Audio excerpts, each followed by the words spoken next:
25,000 शिक्षकों चाकरी गला।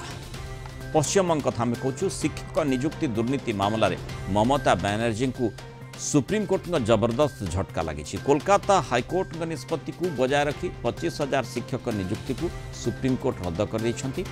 कोलकाता हाईकोर्ट 25,000 सरकारी शिक्षक एवं अणशिक्षक कर्मचारी नियुक्ति को बातिल करने जो निष्पत्ति देते सुप्रीमकोर्ट ताकू समर्थन कर कायम रखी। नियुक्ति प्रक्रिया संपूर्ण भूल उपाय होती सुप्रीमकोर्ट कहते।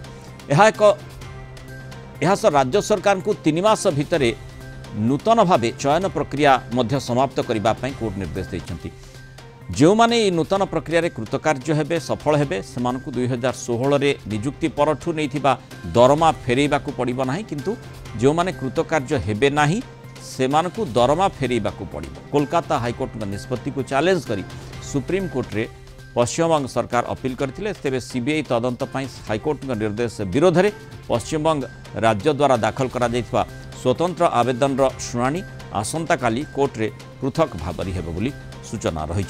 किंतु ये जो सुप्रीम झटकाटी को दीदी सहज भाव में ग्रहण करिना। अधिक आलोचना करने संपर्क आम सहित कोलकाता ब्यूरो हेड प्रमोद महांती जोड़ी। प्रमोद, दीदी जहाँ वर्तमान किसी समय तलर जो प्रतिक्रिया आसूची जहाँ विभिन्न जातीय गणमाध्यम चर्चा होउची जे दीदी ए प्रकार जो सुप्रीम कोर्ट निर्देश रही हाईकोर्ट निर्देश को सुप्रीम कोर्ट कायम रखिंट दीदी को बड़ झटका लगी ताकू स्वाभाविक भाव में ग्रहण करिना।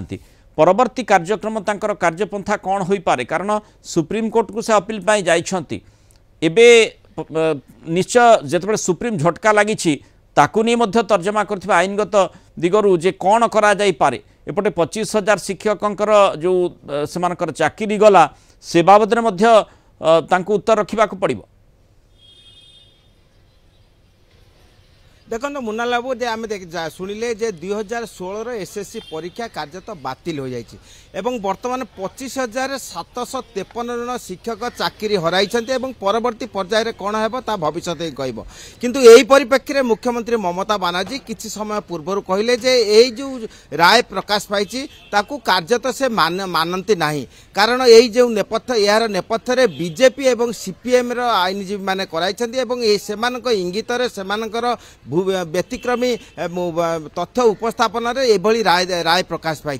तेणु यह जदि मुख्यमंत्री एभली बयान हुए ताले सुप्रीम कोर्ट आईन को से मानिबे नहीं बा होई पारे नहीं, तेणु मानिबा पाई बाध्य हबो। किंतु परवर्ती पर्यायर ताले यह माने साधारणतः सुप्रीम कोर्ट जो रायटी देइथांती ताकू आमे आईनगत दृष्टिकोण चैलेंज करि परिबा, किंतु एभली मत मंतव्य जने मुख्यमंत्री के क्षेत्र आदौ ग्रहणीय ही नुहे।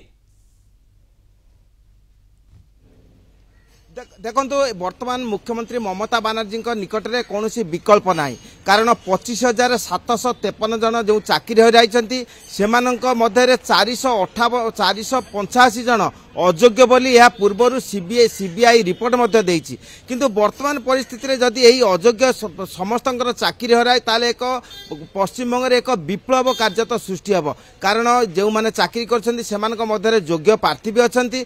किंतु यही जो अयोग्य प्रार्थी बा जो भाव जो पैनल को बातिल करागला तार नेपथ्य मध्य कारण अच्छी, कारण प्रत्येक उत्कर्ष दे चाकरी कर विभिन्न प्रकार अभियोग अच्छी एवं यही अभियोग पूर्वतन शिक्षा मंत्री डॉक्टर पार्थ चट्टोपाध्याय एवं एसएससी 5 जन अधिकारी वर्तमान जेल भी अच्छा। तेणु यह केबे मुख्यमंत्री अस्वीकार करें ना, कार्यत से वर्तमान हरड़ घणारे पड़ती एवं सुप्रीम कोर्ट जो राय देइछन्ति तांको चैलेंज करेंगे एवं सुप्रीम कोर्ट जो देइछन्ति जे परवर्ती पर्यायर नूतन भाव परीक्षा करा जिवो एवं परीक्षा जो माने उत्तीर्ण हेबे ना से 12% हार रे 6 वर्षर वेतन फेराइबाकू हेबो एवं एभली जो राय प्रकाश पाई कार्यत राज्य सरकार एवं मुख्यमंत्री ममता बनर्जी को कार्यत अड़ुआरे पकाई एवं परवर्ती पर्यायर से एभली एक एभली कठोर मंतव्य कर परिस्थिति को एड़ाई देबाकू चाहिए। किंतु परवर्ती पर्यायर तांको जुक्ति पुणी सुप्रीम कोर्ट केते दूर मानिबो ता परवर्ती पर्यायर जना पड़िबो।